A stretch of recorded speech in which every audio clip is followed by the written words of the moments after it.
the floor to Isaac Herzog from Israel. Probably he will also develop on the question of change in the region. Please, Isaac. Good morning. No, does it work? Yes. Good morning, everybody. Thank you for inviting us. I would like, first of all, to congratulate my colleagues, and I want to say to my colleague, Foreign Minister Musa, that my mother was born in Egypt, in Ismailia. My grandfather was the chief engineer of the Suez Canal Company, and she watched Foreign Minister Musa in a debate with Abdel Fattah in the television, and she said, I would have voted for him. So I hope it doesn't, you don't have, I'm not causing you any trouble, but I almost agreed with all of your comments, except one comment which says, Israeli politicians are so-and-so. Some Israeli politicians, others beg to differ. You know how it is. So, first of all, from the Israeli perspective of how the developments look and how the EU role is, here are a few elements that are really important to understand. First of all, the Israeli political scene is quite dynamic, much more than people understand. It is assumed by me and my colleagues that we will have an elections within a year from now.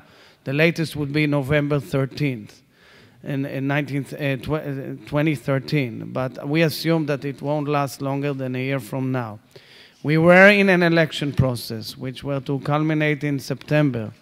And then in the last second, Prime Minister Netanyahu included his main opposition party, Kadima, into the coalition. So he has a grand coalition now.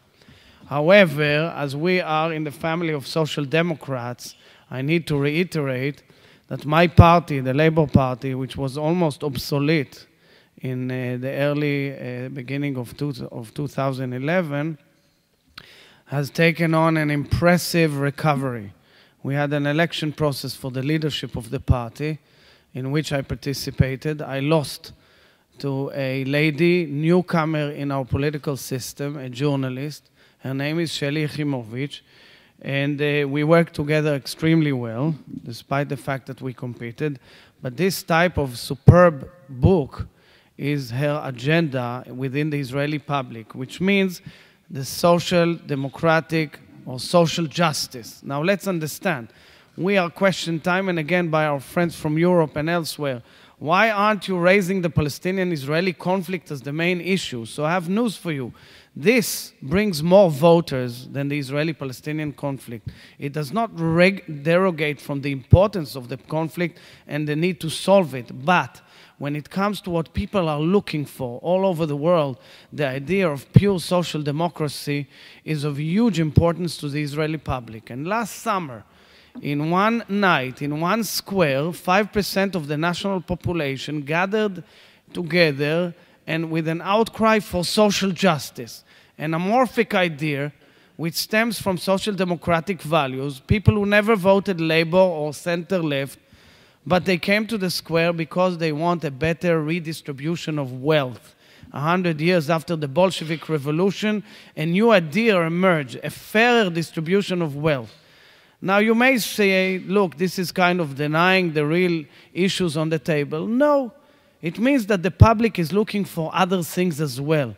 And therefore, despite the fact that we raise also the issues of the peace process, I come from the party of Yitzhak Rabin and Shimon Peres. But nonetheless, what really works on the public at the end is their salaries, their wages, their future, their pension. And this doesn't mean that the public doesn't understand that this is there. The issue with the Palestinians is absolutely there. But right now, in the Israeli political scenes, there are two major political issues which will determine the day. One is the Iranian situation, a huge issue, an international issue of utmost historic consequences. And the other is social justice. And the pendulum will tilt between the two. And there are other issues which are really important and maybe the most important, one of them being the Palestinian-Israeli issue, but it doesn't change the public opinion as the other two do. And remember, this will be the issue for the next year. Of course, so long as there is an American elections, this issue is also dormant because of other reasons as well. And therefore, it is not in the main highlight of the Israeli public scene. Now, why? For two reasons. Yesterday, for example, we had another round of missile attacks with Gaza. Of course, the only ones we could phone and ask for is to see how we can get back to the ceasefire are the Egyptians. And they are, as always, extremely effective. However, the average Israeli says to himself, okay, we will negotiate with President Abbas. What happens with Gaza? What do we do with Hamas? They will not agree to it. That's one question. Secondly, is the issue of getting the leaders into a room to negotiate. I believe that both of the leaders, Netanyahu and Abbas, are stronger than ever. And I believe it's a golden opportunity, actually, in light and in spite of the Arab Spring or the Arab awakening or the change in the Arab world, which is fantastic and impressive and complicated, actually to move now on the peace process. But you need to get the two leaders into a room because they're stronger than ever. And the problem right now is lack of trust between the leaders. And by the way, what works for Netanyahu in the Israeli public eye is that Netanyahu gets up on television and says, I'm willing to meet President Abbas tonight in his home until white smoke gets out of the chimney and we know there's an agreement. And the problem is, and I've been telling my Palestinian colleagues, do it. Say yes and go into a room with him. You may be surprised or you may not, but then we will know. The voters will know. The public will know. The international community will know. And don't avoid bilateralism as a key issue in getting things done. Now, the other developments in the region, and we cannot say that the Palestinian-Israeli issue is the only or the major issue of the day. The major issues of the day are Iran, of course, the Arab awakening, Egypt, which we hope will complete its election process. We are impressed. We are learning about Egyptian society more than ever in our lives, or about Syrian society more than ever in our lives. And we would like to see that it goes well. And Syria, which is a huge international issue, which can create a common denominator for all the nations of the region to work together towards a solution in Syria, not to shun Israel out of this equation, but to get it into the equation. I talked to Syrian opposition leaders all over the world for the last year, and I've been advocating in Israel a more proactive activity. But, as was mentioned correctly by Mr. Musa, there is, of course, a school of thought in Israel which is more conservative and more weary of the developments because it feels it doesn't know what will happen. It doesn't know what will be the next phase. It looks at what happened in Iran 30 years ago and says, you see, that started as a democracy and ended with whatever we see now in Iran. And therefore, we would like to see that there's success. And I will conclude with two remarks. One is a debate which I had with Prime Minister Netanyahu.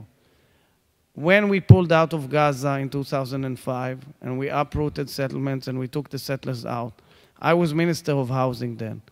And the settlers came knocking in my door 24 hours a day and saying, you're getting us out of our homes, you're not getting anything in return. And I said to them, there will be a new horizon in Gaza, Hong Kong of the Middle East. And the rest is history. We know the truth. And Netanyahu says to me, you see this example? What do you know will happen next in the Arab world? And I believe that the Arab world is going through a dramatic, impressive, surprising, hopeful change. But there are fears, which are objectively, I cannot argue because there is the example of Gaza. And the second is, of course, that the EU has a huge role to play in all of these processes. One is to explain and create a common denominator of values in the region which we can share together and bring to the table common knowledge and understanding of each other's fabric of society. Most Arabs do not know much about inner Israeli society and its multiculturalism and multi-ethnicity. And most Israelis have no clue about the various layers of Egyptian society, Syrian society, or even Palestinian society, although we know about the Palestinians more than the rest of our neighbors.